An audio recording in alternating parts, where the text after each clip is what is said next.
함께 묵상 기도로 9월 4일 주일 예배를 하나님 앞에 드리겠습니다.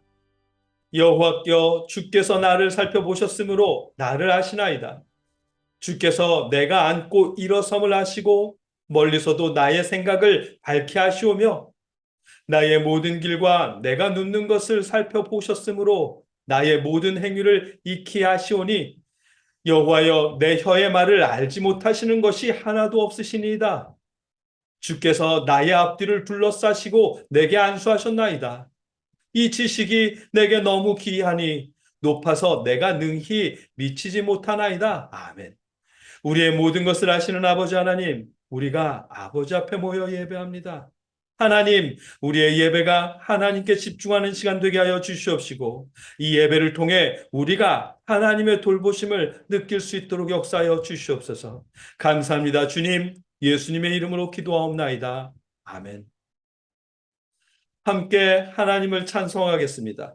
우리가 부르는 찬송은 370장 주 안에 있는 나에게입니다. 함께 찬송하겠습니다.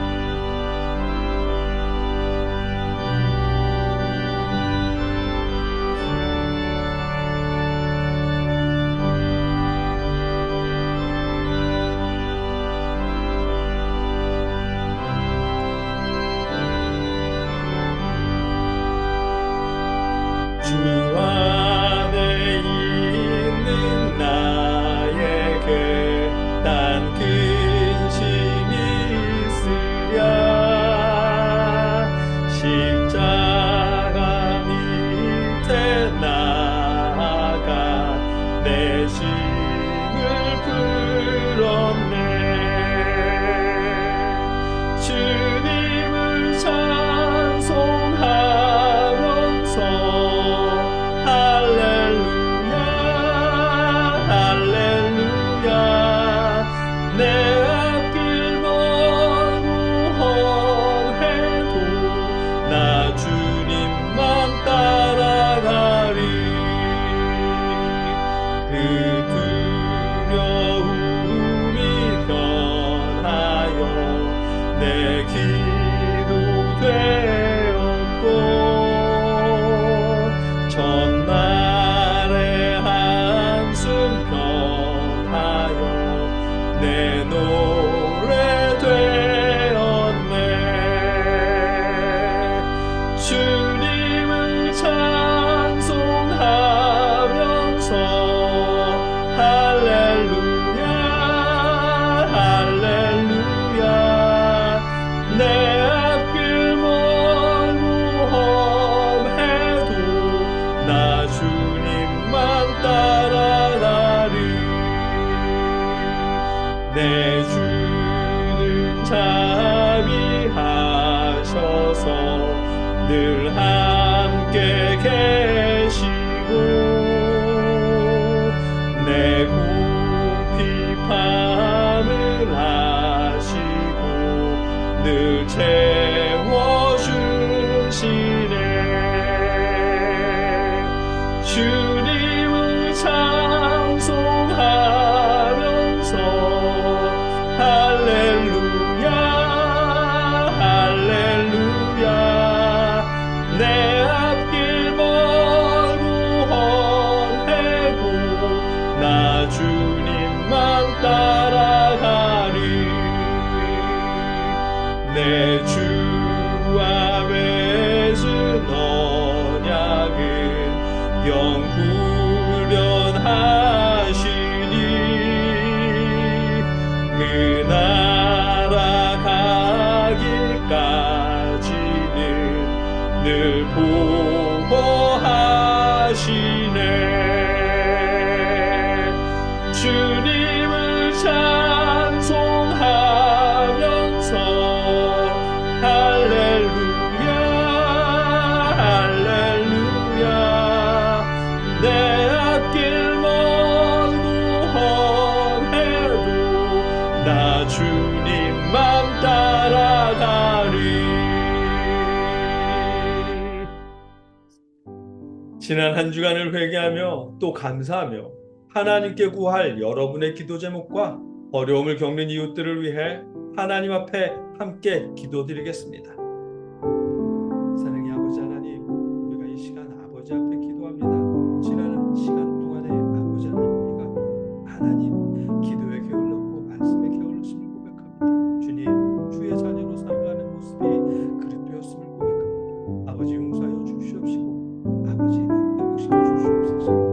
우리가 주님의 자녀로 살아갈 수 있도록 아버지 역사해 주시옵소서. 하나님, 우리 안에 있는 기도의 제목들을 아십니다. 하나님, 우리가 아버지 앞에 눈물로 기도하는 기도의 제목들을 알고 계십니다. 아버지, 그 기도의 제목을 들어주시고 아버지 그 기도를 이루어 주시옵소서. 무엇이든지 구하는 대로 이루어 주겠다는 아버지 하나님 그 약속을 믿고 구하오니 아버지 하나님 이루어 주시옵소서. 주님, 이웃들이 어려움을 겪고 있습니다. 아버지, 홍수와 기근으로 하나님 어려움을 겪고 있습니다. 그들을 위로하여 주시고 그들에게 아버지 하나님 풀고 나갈 수 있는 그 길을 살아갈 힘을 더하여 주시옵소서. 아버지, 감사합니다. 주님, 예수님의 이름으로 기도하옵나이다. 아멘. 우리를 감싸시고 보호하시는 아버지 하나님, 우리의 기도를 들어주시옵소서. 홍수와 기근에 힘겨워하는 이웃들을 돌보아 주시옵시고 우리가 주님의 손길로 그들에게 아버지 도움을 베풀 수 있도록 우리 마음을 주관하여 주시옵소서. 감사합니다. 주님, 예수님의 이름으로 기도하옵나이다. 아멘. 나는 전능하신 아버지 하나님, 천지의 창조주를 믿습니다. 나는 그의 유일하신 아들 우리 주 예수 그리스도를 믿습니다. 그는 성령으로 잉태되어 동정녀 마리아에게서 나시고 본디오 빌라도에게 고난을 받아 십자가에 못 박혀 죽으시고 장사된 지 사흘 만에 죽은 자 가운데서 다시 살아나셨으며 하늘에 오르시어 전능하신 아버지 하나님 우편에 앉아 계시다가 거기로부터 살아있는 자와 죽은 자를 심판하러 오십니다. 나는 성령을 믿으며 거룩한 공교회와 성도의 교제와 죄를 용서받는 것과 몸의 부활과 영생을 믿습니다. 아멘. 함께 하나님의 말씀을 나누겠습니다. 오늘 우리가 읽고 나눌 하나님의 말씀은 출애굽기 12장 11절로 13절까지의 말씀입니다. 함께 한 목소리로 읽겠습니다. 너희는 그것을 이렇게 먹을지니 허리에 띠를 띠고 발에 신을 신고 손에 지팡이를 잡고 급히 먹으라. 이것이 여호와의 유월절이니라. 내가 그 밤에 애굽 땅에 두루 다니며 사람이나 짐승을 막론하고 애굽 땅에 있는 모든 처음 난 것을 다 치고 애굽의 모든 신을 내가 심판하리라. 나는 여호와라. 내가 애굽 땅을 칠 때에 그 피가 너희가 사는 집에 있어서 너희를 위하여 표적이 될지라. 내가 피를 볼 때에 너희를 넘어가리니 재앙이 너희에게 내려 멸하지 아니하리라. 아멘. 오늘 말씀은 두 가지 주제로 나누려 합니다. 한 가지는 주일에 대한 주제이고 다른 한 가지는 주님의 보혈에 대한 주제입니다. 두 가지 주제 모두 오늘 본문을 통해 우리에게 깨닫게 하시기 때문입니다. 오늘 본문은 하나님께서 이집트의 모든 신들을 심판하신 것을 선포하시는 말씀입니다. 앞서 이집트에 내리셨던 모든 재앙이 이집트 신들에 대한 심판이었거든요. 그 마지막 심판은 이집트의 최종 신이라 할 수 있는 파라오의 장자를 치시는 일입니다. 그렇게 야훼께서 이집트의 모든 신들을 심판하셨습니다. 여호와는 신 중에 신이요 왕 중에 왕이심을 드러냈습니다. 12절 마지막 부분에서 나는 여호와라고 말씀하시는 이유입니다. 그리고 그 여호와를 기리는 날이 바로 유월절입니다. 11절 끝부분에 이것이 여호와의 유월절이니라. 아멘. 이렇게 말씀하신 이유입니다. 유월절은 이집트로부터 이스라엘을 구원하신 하나님께 감사하는 여호와의 날입니다. 우리는 이 유월절을 지난 6월 26일 예배 때 주일에 비유해서 말씀을 나눴습니다. 그런가 하면 2주 전 8월 21일 예배 때는 안식일을 주일에 비유해서 말씀을 나눴고요. 한 번은 주일을 유월절에 비유했고 또 한 번은 주일을 안식일에 비유했습니다. 그렇다면 주일은 안식일인 것일까요? 아니면 유월절인 것일까요? 주일은 유월절이면서 안식일입니다. 왜냐하면 유월절도 안식일도 모두 여호와의 날이기 때문입니다. 주일도 마찬가지이고요. 유월절은 이스라엘을 구원하신 여호와를 기념하는 날이고 안식일은 모든 창조를 마치신 하나님을 기념하며 이웃과 함께 쉼을 누리는 날입니다. 우리의 주일은 이 두 가지 모두가 포함되어 있는 날입니다. 주일은 독생자를 보내셔서 우리를 구원하신 여호와의 날입니다. 우리가 주일에 모여 예배하는 이유는 독생자를 보내셔서 우리를 구원하신 하나님께 감사하기 위해서입니다. 또한 십자가에 죽으셨다가 다시 부활하신 예수님의 부활을 기념하기 위해서입니다. 다시 말씀드립니다.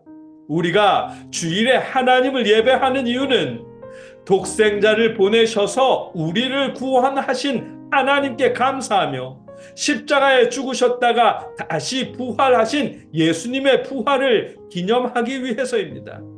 그렇기에 주일은 여호와의 날인 것입니다. 잠깐 사족을 달면 그런 의미에서 연예인들을 앞세워 쇼프로처럼 진행하는 특별 예배는 예배라 불러도 예배라 할 수 없는 것입니다. 연예인들이 주인 되시는 하나님을 대신했기 때문이고 예배는 구경하는 것이 아니라 하나님께 드리는 것이기 때문입니다. 우리가 턴트갓을 통해 인터넷으로 예배 드리느라 여러분이 저를 보고 계시겠지만 이 예배 역시 저를 구경하는 시간이 아닙니다. 저는 예배에 필요한 인도자일 뿐이고 또 하나님의 말씀을 나눠야 하기에 말씀을 전하는 사람일 뿐입니다. 저에게 집중하지 마시고 저와 함께 하나님께 집중하며 하나님께 예배 드리십시오. 우리가 턴트갓을 통해 각자의 자리에서 예배 드릴 때 더욱 예배에 집중할 수 있을 것입니다. 예배 드리는 동안 여러분의 주변에서 여러분의 예배 드리는 자세나 모습을 가지고 평가하는 사람도 없거니와 아무개 집사가 왔나? 안 왔나? 뚫레거리며 돌아볼 필요가 없기 때문입니다. 이 시간은 우리가 각자의 처소에서 오롯이 하나님께 집중하며 예배 드릴 수 있기 때문입니다. 예배는 하나님께 집중하며 하나님께 감사하는 시간이고 주님의 부활을 기뻐하며 기념하는 시간입니다. 하나님께 드리는 시간입니다. 그 시간이 끝나면 그 기쁨으로 이웃들과 쉼을 누리는 것이고요. 그것이 주일의 의미입니다. 그래서 주일은 유월절이기도 하면서 안식일이기도 하다는 것입니다. 본문 말씀은 여호와의 능력과 여호와의 구원을 말씀해 주시기도 합니다. 그러면서 여호와가 이집트를 심판하실 때 이스라엘을 구별할 방법을 가르쳐 주십니다. 본문 13절입니다. 내가 애굽 땅을 칠 때에 그 피가 너희가 사는 집에 있어서 너희를 위하여 표적이 될지라.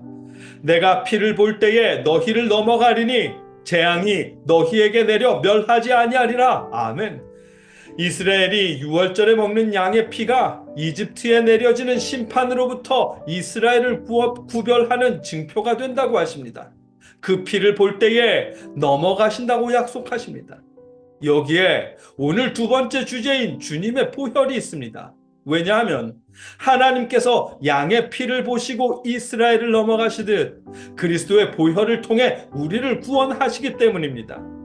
주님이 십자가에 죽으시면서 흘리신 보혈은 우리의 죄를 넘어가는 증표이면서 징표가 되기 때문입니다. 우리는 주님의 보혈로 깨끗함을 입었습니다. 우리가 깨끗하고 무죄해서 깨끗한 것이 아니라 주님의 보혈이 주를 믿는 우리에게 묻었기에 우리가 하나님께 의롭다 인정받은 것이고 무죄하다는 결과를 얻게 된 것입니다. 이 사실은 변하지 않습니다. 우리가 거룩하게 된 것이나 심판 때에 우리가 하나님의 심판을 면하게 되는 이유는 주님의 보혈 때문입니다. 우리가 무엇 하나 잘한 일이 없는데 우리의 죄가 주님의 보혈로 깨끗하게 되었고 의롭다 인정받았기에 그래서 복음이고 복된 소식이라고 말하는 것입니다.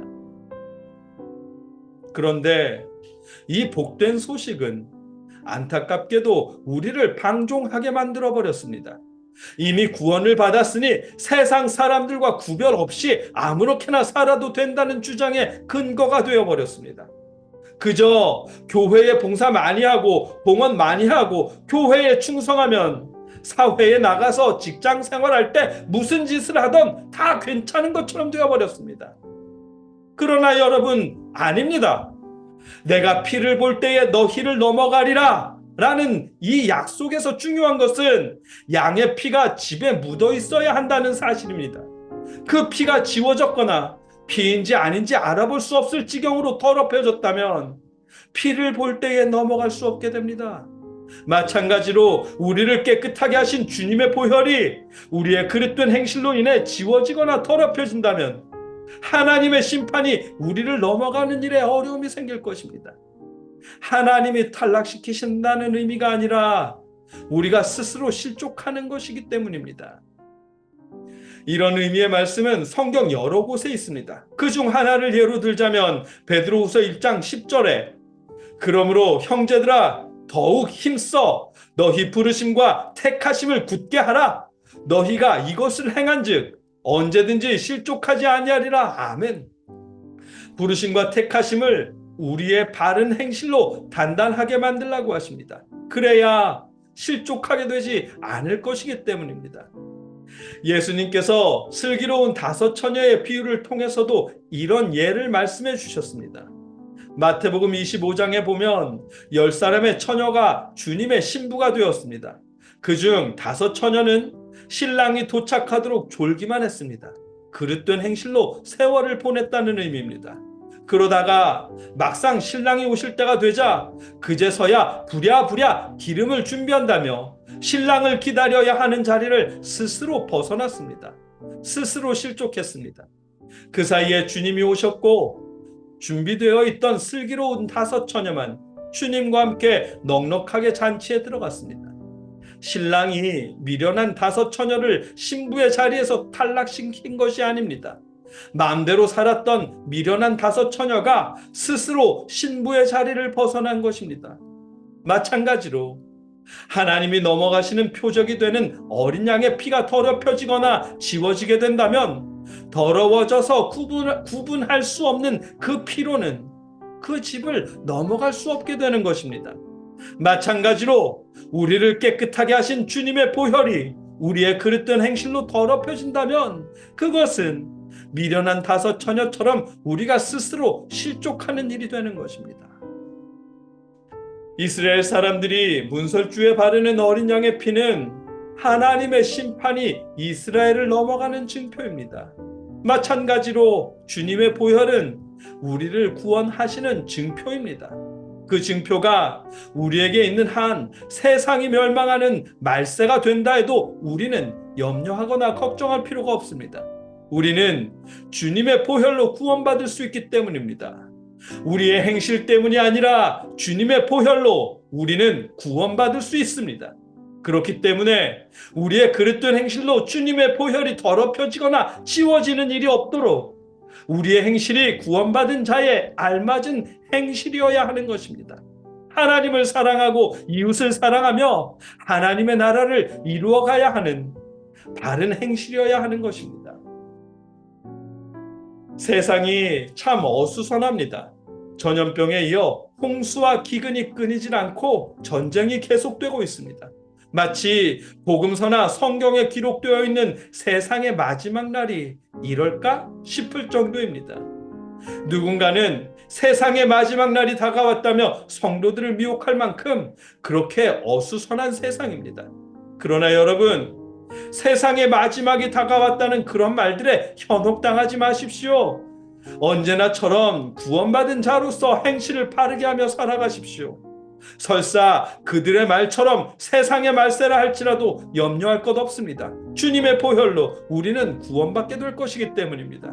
그러니 근심하지 마시고 주님의 보혈이 우리의 행실로 인해 더럽혀지지 않도록 하나님과 이웃을 사랑하며 어려움에 처한 이웃들을 돌아보십시오. 그 모습이 주님의 보혈로 구원받은 여러분과 저의 마땅한 모습입니다. 여러분과 제가 주님의 보혈로 구원받은 사람들답게 하나님과 이웃을 사랑하며 이웃에게 도움을 베푸는 바른 행실로 살아갈 수 있기를, 마지막 때에 거뜬히 구원받을 수 있기를 주님의 이름으로 축복합니다. 함께 기도하겠습니다. 사랑의 아버지 하나님, 우리가 어수선한 때라도 주님의 보혈을 의지하며 바른 삶을 살아가게 하여 주시옵소서. 하나님을 사랑하고 이웃을 사랑하며 구원받은 자로서 살아갈 수 있도록 도와주시옵소서. 감사합니다. 주님, 예수님의 이름으로 기도하옵나이다. 아멘. 이제는 우리를 위해 십자가를 신 그리스도의 크신 은혜와 독생자를 보내시면서까지 우리를 구원하시려는 아버지 하나님의 그 크신 사랑하심과 우리에게 믿음을 더해 주시는 성령님의 역사심이 주의 자녀들과 늘 함께 하시며 우리가 주님의 보혈을 의지하고 살아갈 수 있도록 붙잡아 주시기를 주님의 이름으로 간절히 축원하옵나이다. 아멘.